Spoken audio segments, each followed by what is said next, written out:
Você sabe qual é a origem do universo? Sabe como tudo começou até que surgisse essa pequena bolinha azul que nós chamamos de Terra? Essa é uma questão que até nossos dias não possui uma resposta objetiva e capaz de agradar a todos. Entretanto, no decorrer da história humana, foram apresentadas diversas hipóteses e teorias para o surgimento do universo e a ordenação das coisas da forma como as conhecemos e entendemos hoje. E algumas dessas suposições foram baseadas em crenças e narrativas que foram passadas através de gerações por alguns povos e culturas, enquanto outras buscavam um método mais analítico e pautado no que tínhamos diante de nossos olhos para formular uma teoria que fosse considerada científica. Em ambos os casos, sempre foram capazes de suprir bons argumentos para explicar o início do que nós conhecemos como universo. Mas, dentro do primeiro grupo que citei, entre tantas histórias de origem do universo, existe uma que chama a atenção por sua beleza e antiguidade. Esse literato é capaz de causar grande fascínio a quem lê, como foi o meu caso, e além disso, nos revela, através da sua mitologia, a ordenação do cosmos e a criação do mundo usando partes de uma deusa caída e nos conta a origem da humanidade pelo sangue de um demônio derrotado. Interessante, não é? Neste episódio, eu irei falar um pouco sobre um poema, mas não qualquer poema. Um poema épico que data de muito antes de Cristo e que nos descreve a origem das coisas na visão de um antigo povo. No caso, os babilônicos, uma civilização que compartilhou com outros povos muito interessantes a região da Mesopotâmia. É também o mesmo lugar de onde saíram muitas figuras lendárias, como o famoso Sargão, Hammurabi ou então Gilgamesh, o rei todo-poderoso de Uruk, que em sua busca pela imortalidade acabou desafiando os deuses e por sua afronta acabou pagando um preço alto demais. E bem, como se pode notar, a região da Suméria, e especificamente a Babilônia, é uma região muito rica, principalmente por suas histórias e mitos. E não por acaso, estamos aqui hoje para falar justamente sobre isso. Como você já deve ter notado pelo título, hoje nós vamos falar sobre o poema épico Enuma Elish, que nada mais é do que a criação do universo pela cosmologia babilônica, que remonta ao surgimento de tudo depois da luta entre o deus Marduk, o senhor dos raios, e a deusa Tiamat, a deusa primordial das águas salgadas. E tal conto era sempre recitado e rememorado durante os festivais de Ano Novo da Babilônia. Eu espero que por essa sinopse você tenha se interessado, porque particularmente é um tema que eu gosto bastante, que eu estava pensando faz muito tempo para trazer aqui no meu podcast. Então, cá estamos nós, para falar mais uma vez sobre a região da Babilônia. Quer dizer, contar histórias sobre a origem do universo e a elevação do deus Marduk como o deus mais importante do panteão babilônico, com certeza é um tema bem interessante para se abordar no podcast, não é? Sem dúvidas, os babilônicos são capazes de prender a nossa atenção de uma forma deveras impressionante. Nós também trataremos aqui sobre a simbologia do poema e abordaremos também o assunto das comparações com o Gênesis bíblico, porque há por aí um debate muito acalorado sobre se os judeus teriam ou não se inspirado nesse poema, no caso Enuma Elish, para compor o seu Gênesis. E aí, você acha que eles copiaram, que não copiaram? Fique até o final desse episódio e você irá descobrir isso e muito mais. Mas antes, como é de costume, peço para que você cogite seguir esse podcast exclusivo do Spotify aqui na plataforma. É através do engajamento dos ouvintes e do feedback de vocês que em cada episódio o programa é capaz de continuar de pé e a cada mês lançar sempre novos episódios sobre algum assunto que pode lhe chamar a atenção. Então nunca se sinta inseguro para compartilhar sua opinião sobre o episódio, pois é através disso que eu consigo ter uma noção da qualidade e posso melhorar a cada episódio. Aqui, a sua opinião é importante e faz a diferença. E claro, eu não poderia deixar de citar aqueles que contribuem financeiramente para o podcast por meio do Pix oficial. E eu sei, deve ser osso ter que ouvir todo episódio sobre o Pix do podcast, mas não posso deixar de citá-lo, pois é por meio das doações no Pix que o programa se mantém rentável para que eu continue produzindo conteúdo mensal para todos aqueles que anseiam por aprender um pouco mais da história humana. E aqui nós não nos rendemos por completo ao capitalismo, pois não há um apoia-se ou um programa à parte para que os ouvintes assinem algum plano mensal ou coisa do tipo. Tudo é feito diretamente pelo Pix do podcast. Caso você goste do tema abordado e sinta-se confortável para fazer uma doação de qualquer valor, a chave Pix vai estar na descrição desse episódio e no perfil oficial do podcast sempre no Spotify. E como recompensa exclusiva para aqueles que apoiam financeiramente o programa, há a citação do seu nome na introdução de cada episódio. E eu estou verdadeiramente feliz, pois houveram boas doações nos últimos episódios. Se no último episódio eu lamentei sobre sobre o fato de que não houveram doações, neste episódio eu não posso dizer o mesmo. Principalmente porque eu não tenho só um, mas 3 agradecimentos para fazer. E primeiramente, eu gostaria de dar o meu agradecimento especial ao meu amigo Miguel Marques, que generosamente contribuiu com seu dinheiro para o financiamento desse projeto e dos seus episódios. Então valeu, mano. Agradeço de coração por tudo. Também tenho que agradecer ao ouvinte João Paulo, que fez uma doação muito bem-vinda no último episódio e que me fez abrir um genuíno sorriso. Sério, eu não tava esperando realmente por ela, então valeu de verdade, mano. Você contribuiu para que o acesso a informações não muito conhecidas pelo mainstream seja divulgado, então eu agradeço por sua doação. E por último, mas não menos importante, quero agradecer ao ouvinte André César. Valeu igualmente por sua doação, mano. Cada centavo aqui é muito valorizado e contribui para que esse programa fique de pé por mais um mês. Talvez seja um sinal de que esse podcast ainda vai durar alguns anos. Quem sabe, né? E bem, obrigado novamente a todos os citados que fizeram suas contribuições para esse episódio, pois são vocês que financiam esse projeto de uma forma totalmente voluntária. E se você tem dúvidas quanto aos critérios para ter seu nome citado no episódio, pode ficar tranquilo, pois seu nome será citado independente da quantia doada. Você doa o que achar justo e o que estiver dentro de suas condições, e após isso, seu nome será automaticamente citado nos próximos episódios. Mas bem, acho que me estendi um pouco mais do que o costumeiro nesse episódio, então vamos finalmente estudar um pouco sobre a guerra entre os deuses sumérios, a derrota de Tiamat e como os seres humanos foram criados do barro, mas do barro misturado com o sangue de um demônio.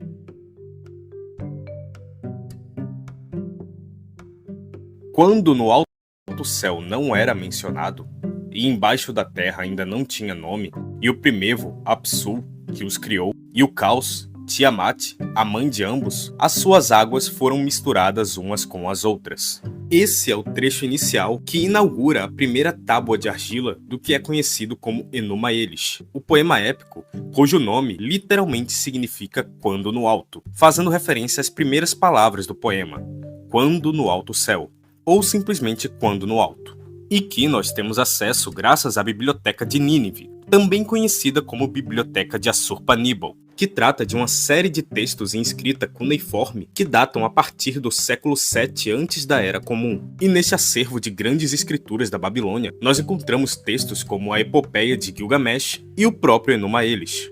E de acordo com minhas pesquisas, a Biblioteca de Nínive é considerada a primeira biblioteca que se tem registro na história. Não por acaso o foco do nosso episódio se encontra nesta biblioteca, pois para os babilônicos, o Enuma Elish era um poema religioso, que deveria ser recontado todos os anos no ritual de Ano Novo da Babilônia. Por isso, faz sentido que uma cópia desse poema estivesse guardado num lugar como a Biblioteca de Nínive. E bem, o texto foi descoberto em 1849, por uma expedição britânica nas ruínas da própria biblioteca. E em 1879, foi publicada a primeira edição desse poema por George Smith, um assiriólogo e pesquisador britânico. O conteúdo do poema é dividido em 7 tábuas de argila, tendo ao todo mais ou menos 1000 linhas escritas em cuneiforme babilônico antigo, e cada tábua tem cerca de 115 a 170 linhas de texto. Inclusive, o poema está quase todo traduzido, com exceção de uma pequena parte da Tábua 5, que nunca foi recuperada, infelizmente. E bem, ele é o épico mais importante para a compreensão da cosmovisão babilônica, centrada na supremacia do deus Marduk e da criação da humanidade para servir aos deuses. Seu principal propósito original, portanto, é a elevação do deus Marduk como chefe da Babilônia, acima de todos os outros deuses. A data em que o épico foi escrito é incerta, principalmente porque, muito provavelmente, esse texto já era passado de forma oral, ou seja, quando ainda não era um texto, antes de ser escrito nas tábuas de argila. Ainda assim, suspeita-se que ele tenha sido escrito mais ou menos na época de Hammurabi, mas não há um consenso exato entre historiadores. Como foi ressaltado anteriormente, o principal intuito do poema é elevar Marduk e legitimar o seu cargo como o rei dos deuses. Mas o poema não trata somente disso. E há diversos questionamentos que são levantados ao decorrer do literato, como a legitimação da herança e do poder e a sucessão dos pais pelos filhos, como veremos a seguir.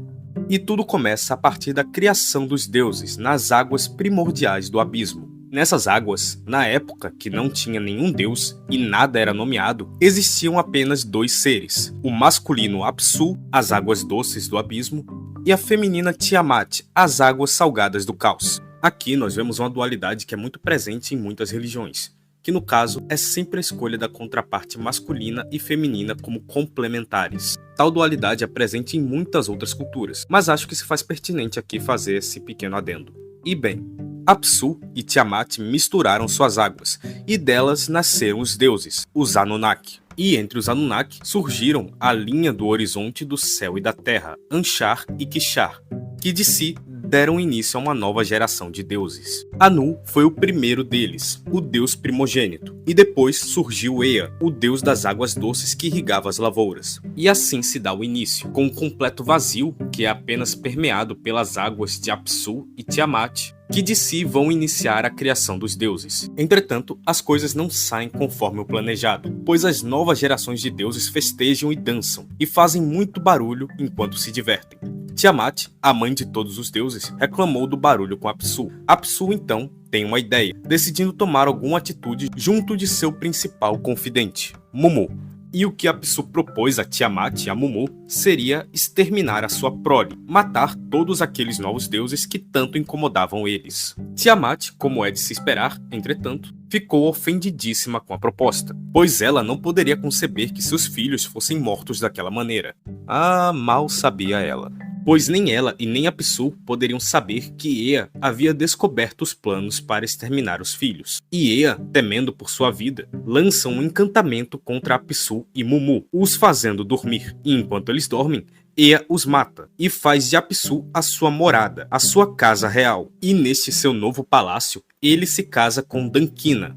E juntos, os dois concebem Marduk, protagonista da nossa história. É interessante como Apsu, o deus primordial, visto como o pai de todos, teve o seu corpo, basicamente uma massa de água, transformado em morada para Ea e Dankina. Mas as coisas não ficariam dessa forma, pois Tiamat ainda estava viva, e agora estava muito irada pela morte de seu marido. E embora relutante de pôr o plano de Apsu em prática para matar os seus filhos, logo os deuses voltaram a fazer barulho. Não só isso, como começaram a fazer tantos tumultos que enormes ventos e ondas atingiram Tiamat. Outros filhos de Tiamat indagaram sobre o porquê até agora ela não teria vingado seu marido. E tudo isso, me perdoem o trocadilho, foi a gota d'água para Tiamat. Ela então organizou um grande exército de demônios, que entre eles estavam uma cobra com chifres, um dragão, um cão raivoso, um homem-peixe, um centauro, um homem-escorpião e entre muitos outros. Todos eles capitaneados por Kingu, um filho de Tiamat que foi exaltado como general do seu exército. Então, Tiamat torna Kingu o seu consorte, casando-se com ele e lhe entregando a Tábua dos Destinos, um artefato incrivelmente poderoso e que tornavam seus decretos irresistíveis e intransponíveis. Nesse pequeno trecho podemos notar duas coisas muito interessantes e que dizem muito sobre a cultura da Babilônia. A primeira é a noção de herança e sucessão dos pais para os filhos, pois vemos que Kingu, ao se casar com sua mãe, foi alçado ao cargo de general, uma posição de liderança. Não só isso, como recebeu também a Tábua dos Destinos. E Kingu, nesse contexto, herda a posição do seu pai, Apsu, pois agora, além de estar ao lado de Tiamat, também exerce grande influência e tem plenos poderes. E a segunda coisa interessante a se salientar nesse contexto é de como era entendido como as leis deveriam ser respeitadas e seguidas. E é bem interessante ver essa ligação dos sumérios com a noção de autoridade, da figura da lei. E nós já temos uma noção um pouco vaga disso, com base no Código de Hammurabi, que inclusive tem um episódio aqui no podcast. É só você dar uma olhada caso você queira. Mas bom, os sumérios enxergavam como a lei era algo intransponível, essencial, e nem os deuses escapavam dessa lógica, pois ao usar a Tábua dos Destinos, os decretos de Kingu seriam irresistíveis e intransponíveis, fazendo jus à sua autoridade. E falaremos disso novamente com Marduk mais pra frente. Por isso, então, continuemos. Bom, diante dessa grande ameaça, todos os deuses ficaram com medo e acabaram culpando Ea por toda essa encrenca. E vendo-se forçado a tomar alguma atitude, decidiu consultar o seu avô Anshar. Assim, Anshar consulta os outros deuses e, olha a surpresa, estavam fazendo festa de novo. Nenhum deus teve coragem de enfrentar Tiamat e o exército de Kingu, com exceção de Marduk, que se propôs a derrotar ambos, caso ele fosse nomeado Deus dos Deuses, o Senhor dos Senhores, o Rei de todos os deuses da Babilônia, e que todas as suas ordens fossem inalteráveis, que tudo que ele fizesse não fosse alterado ou renomeado. E como todos os outros deuses estavam amedrontados e nenhum outro se propôs a enfrentar essa terrível missão, assim foi feito. Marduk foi nomeado o Rei dos Deuses por uma assembleia. E aqui nós vemos novamente a noção de autoridade pelos babilônicos e sumérios. Marduk não foi lá à força e tomou a posição como Rei dos Deuses. Não, ele foi escolhido, foi eleito. Até o grande deus Marduk estava sujeito às leis divinas. Tais leis divinas que originaram as leis humanas, ao menos na concepção babilônica. E por que Marduk não tomou o cargo à força e enfrentou Tiamat mesmo sem a autorização dos outros deuses? Bom, a resposta é simples. Para que seu poder fosse legitimado, ele precisava ser eleito. Se ele tivesse tomado o poder pela força, algo que provavelmente ele conseguiria fazer, seu poder não seria legítimo. Daí também uma forma de legitimar o poder do rei, que era visto como o próprio representante de Marduk na Terra. Marduk, que como vimos agora, foi eleito rei dos deuses, o soberano, aquele que detinha o posto mais alto no panteão da Babilônia. E sendo o rei dos deuses, eleito pela Assembleia, a sua palavra era a lei. E a lei, como nós vimos até agora, tem de ser seguida. Nomeado como rei dos deuses, então eles constroem uma sede real para Marduk. E com suas palavras, Marduk cria coisas. E agora o Deus Supremo se arma para enfrentar os seus algozes. Marduk se armou com um arco, com uma rede carregada de ventos e uma massa. E se utilizando de trovões que ele mesmo havia pegado, ele incinera o seu corpo, indo enfrentar Tiamat com esta aparência flamejante. Então, o cenário está montado. Marduk e Tiamat se encontram no campo de batalha, e um diante do outro lançam seus questionamentos. E Marduk lança tempestades e furacões, mergulhando o mundo num dilúvio. E sinceramente, eu realmente não acho que sou capaz de imaginar essa cena, quer dizer, não existia matéria. Tudo já era composto pelas águas do abismo de Tiamat Apsu.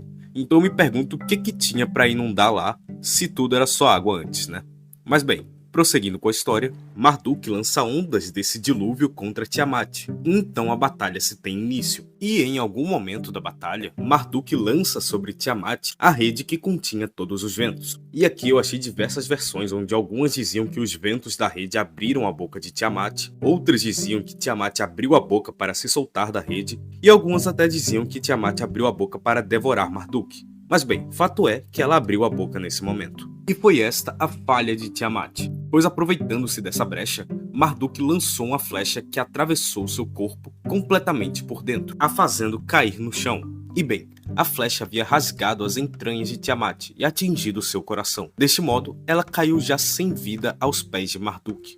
Diante dessa cena tão dantesca, o exército de Kingu tentou recuar, mas acabou sendo cercado pelos deuses vitoriosos, que os prenderam e os desarmaram. E finalmente, com a sua massa, Marduk esmaga o crânio de Tiamat, fazendo seu sangue percorrer os cantos mais remotos do universo. E seu corpo é dividido ao meio, fazendo de sua parte superior o céu e a parte inferior a terra. E daí em diante, Marduk vai usando vários pedaços de Tiamat para moldar aspectos específicos do nosso mundo. Por exemplo, de seus olhos e de suas lágrimas, Marduk cria os rios Tigre e Eufrates, os rios que são mais importantes para os babilônicos. De sua saliva, Marduk criou as nuvens e por aí vai. Acho que vocês já pegaram o espírito da coisa. Enquanto Marduk cria o mundo, por que não colocar os deuses em cada lugar específico, não é? Bom, Marduk distribui igualmente as funções de cada deus, estabelecendo as suas correspondências e estabelecendo as constelações específicas de cada divindade. Deste modo, Marduk ordenou o universo, criando as constelações e entre muitos outros aspectos. Marduk criou a lua para que pudesse iluminar a noite, também criou o sol para que pudesse iluminar o dia. Marduk também criou os ciclos da lua e dividiu os dias. O universo estava praticamente todo criado e ordenado, mas ainda faltava algo. E foi então que Marduk pensou na ideia de criar uma raça que pudesse servir aos deuses, para fazer todo o trabalho que as divindades consideravam desgastante e desnecessário. E ainda existia o problema do que fazer com o exército de Tiamat que havia sido derrotado. Mais uma vez, eles vão a Kingu, que agora estava cativo e derrotado. Marduk corta seus punhos e de seu sangue jorrando no barro, então surgem os humanos. E essa é a nossa origem na mitologia babilônica. E é até bem frustrante, na verdade. Nós viemos logo do demônio que foi derrotado e preso por Marduk. Mas bem, a humanidade foi criada e daí em diante ela iria servir aos deuses, cultivando a terra, fazendo plantações e todos esses outros trabalhos que os deuses não estavam dispostos a fazer. E nos dias de hoje, isso parece um mau exemplo por parte dos deuses. Afinal, eles criaram os seres humanos para trabalhar por eles, enquanto eles ficariam festejando e fazendo o que os deuses fazem no seu plano espiritual. Mas bem, é preciso entender que o conceito de trabalhar ser algo bom ou produtivo ou até inerente ao ser humano é um conceito bem recente, muito calcado na sociedade capitalista moderna, que valoriza aquele que trabalha, pois, na lógica capitalista, se você não trabalha, você não come. Mas no mundo antigo as coisas eram bem diferentes. Por exemplo, na Grécia, trabalhar era quase algo mal visto. Você, se trabalhasse, muito provavelmente era um escravo. Os gregos livres não perderiam seu tempo com mero trabalho braçal ou coisas do tipo. E claro, eu não estou fazendo uma distinção sobre os diversos trabalhos que existiam na Grécia Antiga, mas no geral, o trabalho braçal e físico era interpretado como algo ruim, coisa de escravo e de quem não era livre, de quem não era cidadão grego, basicamente. E os babilônicos parecem compartilhar desse tipo de entendimento, ao menos em partes, já que os deuses também não parecem valorizar muito o trabalho braçal, e encarregam aos humanos tal tarefa.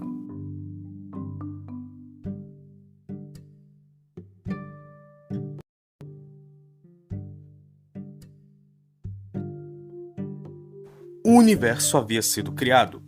A humanidade havia sido criada. Tudo estava ordenado e no seu devido lugar. E para demonstrar gratidão a Marduk por todos os benefícios que eles passariam a ter, os deuses ofereceram-se para construir um santuário a Marduk na Babilônia, que foi chamado de Esagila, uma morada destinada ao repouso dos deuses. E esse santuário, dedicado ao deus Marduk, era composto por um zigurate com um templo no topo. Ele se localizava ao sul do zigurate de Eteminanque, uma memória que foi imortalizada na cultura judaico-cristã como sendo a possível inspiração para a Torre de Babel, se não sendo a própria. O quê? Você está me dizendo que existe uma relação entre a Torre de Babel e, consequentemente, toda a religião judaico-cristã com o mito do Enuma Elish? Agora chegamos num ponto que eu acho bem interessante desse episódio, pois, como eu cheguei a mencionar no começo, há certas relações, correlações e comparações entre esse mito e alguns pontos na religião dos judeus. Mas, tal qual Marduk fez com Tiamat, vamos por partes. O texto babilônico do Enuma Elish possui diversas comparações com o Antigo Testamento, o que levou a muitos pesquisadores concluírem que estas se baseavam na obra mesopotâmica. E as semelhanças vão desde um caos aquoso antes da criação de tudo, a separação entre céu e terra, até a separação numérica entre as 7 tábuas de argila do mito e os 7 dias da criação de Deus no Antigo Testamento. E claro, há muitos outros pontos em que as duas religiões coincidem, como por exemplo na origem do homem, onde tanto no Enuma Elish quanto na Bíblia, o homem é criado a partir do barro pelos deuses, no caso da mitologia judaico-cristã, por Deus. Mas eu não vou analisar todos os outros pontos em que ambas as histórias se relacionam.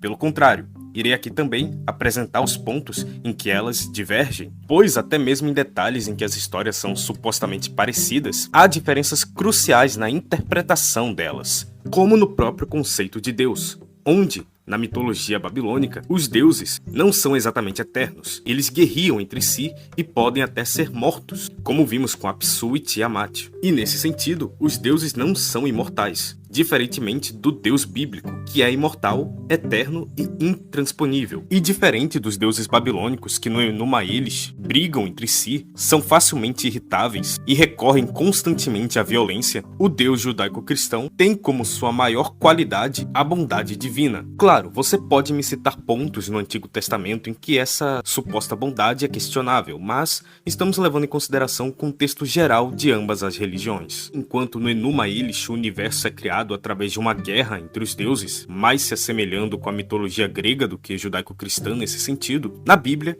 Deus cria o mundo e o universo sem violência, e o ser humano surgiu puro, sem pecados em seu estágio inicial. E até mesmo, os objetivos por trás da criação do ser humano são diferentes em ambas as religiões. No texto do Enuma Elish, o ser humano é criado para agir como um escravo dos deuses, aquele que vai trabalhar para fazer o que os deuses não queriam fazer. Enquanto na Bíblia, o ser humano é criado e Deus molda a natureza e os animais às suas necessidades, para que possa sobreviver. E o motivo de tantas semelhanças e diferenças, paradoxalmente, é bem simples. Tanto os judeus quanto os babilônicos dividiram a mesma região. Entretanto, eles tinham concepções cosmológicas e visões de Deus completamente diferentes. A moralidade desses dois povos era diferente. Portanto, é comum que eles tenham trocado certas ideias e pontos religiosos, mas apesar disso, subsistiam entre eles diferenças em suas visões de mundo e cosmologia. O Enuma Elish nem mesmo é o único mito de criação babilônico, tampouco mesopotâmico. O texto é só um entre as muitas teogonias e cosmologias da Mesopotâmia.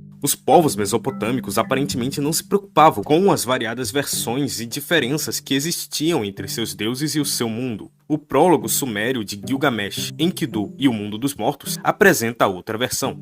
Originalmente, existia apenas Namur, o mar primevo. Namur deu à luz a An, o céu, e Ki, a terra. Da junção de An, nasceu Enlil. Outras versões sumérias, acadianas, assírias, alamitas e urritas também apresentam suas variantes e diferenças. E havia mitos de criação para tudo. Considerar os mitos literalmente é algo bem recente na escala de nosso tempo, quer como efemerismo, quer como atribuir funções de história ou relatos científicos a cosmogonias e teogonias. Portanto, a comparação ou mera insinuação de que os judeus teriam de alguma forma copiado todo o seu Gênesis do Enuma Elish é no mínimo forçosa. Embora sim existam relações, também existem diferenças. E o Enuma Elish cumpriu um papel específico para os babilônicos. O erudito bíblico Nahum Sarna vê 4 funções centrais no Enuma Elish. A primeira é a teogonia, relatar a história de origem dos deuses. A segunda é a cosmogonia, explicar os fenômenos cósmicos e naturais de como operam a Terra, o céu e o universo. Ao espalhar a ordem cósmica, também desempenha uma função social e política que legitima a estrutura social babilônica, que era dividida entre os humanos e os representantes dos deuses, com o rei sendo o próprio representante de Marduk e estando no topo da pirâmide social da Babilônia. A terceira função é política, pois legitima a estrutura social e explica a ascensão da Babilônia. A quarta e última função é a de dar um componente narrativo aos rituais e cultos da religião, principalmente associando aos festivais de Ano Novo, que recitavam Enuma Elish repetidamente a cada festival. O conflito entre Tiamat e Marduk simboliza o conflito entre o caos e a ordem. E a título de curiosidade, a última tábua de argila do Enuma Elish são apenas 50 nomes de louvor a Marduk, onde Anshar proclama os 50 nomes de Marduk e convoca os outros deuses para que façam o mesmo, somente para reiterar que ele é o bonzão da parada. E aqui, usando uma tradução de Alzídio Araújo, descreve: Anshar, Lamur e Lahamur proclamam, cada um a seguir, mais 3 nomes divinos, que da mesma forma que o primeiro, Assar-Luhi, invocam atributos e façanhas do deus. E os nomes em questão são Marduk, Maruká, Marutuku, Barachá-Cuxo, Lugal de Merânquia, Nari Lugal de Merânquia, Assaroludo, Nantilacu e Nanru. Foi então solicitado aos outros deuses para proclamá-los também, e com efeito, todos eles o fizeram, pronunciando seus nomes no santuário. E aí tem mais uma lista de nome para continuar, né? Mas não vou me atrever a passar mais vergonha do que eu já passei pronunciando aqueles nomes. Isso se, por alguma sorte do universo, eu tiver pronunciado eles corretamente. Mas bem, acho que podemos encerrar o episódio por aqui.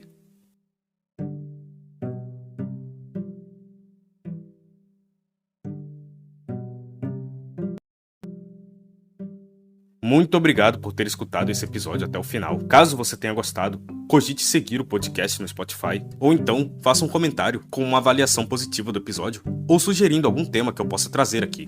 Como eu sempre ressalto, esse podcast é um projeto independente. São os ouvintes que movimentam ele. Então, qualquer tema recomendado será muito bem-vindo para que eu possa analisar e, quem sabe, trazer aqui, né? E se você já segue o podcast, ou acabou de seguir, e aliás, muito obrigado se você tiver acabado de me seguir, considere também fazer uma avaliação positiva no Spotify. Sabe aquelas 5 estrelas que aparecem lá perto do podcast? Se você puder dar uma nota positiva, ou então uma nota que você achar justa, será de bom grado para mim. pois por meio dessas avaliações, o podcast pode chegar em mais pessoas. E dessa forma, você vai estar contribuindo para democratizar o acesso a informações não muito exploradas da história humana. Então é um papinho furado esse que eu tô jogando, mas de certa forma você vai estar contribuindo para a educação nessa plataforma. E como eu sempre ressalto, caso você tenha condições e queira ajudar financeiramente, o Pix está sempre na descrição de todos os episódios e na descrição do perfil oficial do Spotify. Aqui eu definitivamente me despeço de vocês e concluo esse episódio. Nos vemos na próxima e não mate os seus filhos caso eles estejam fazendo muito barulho.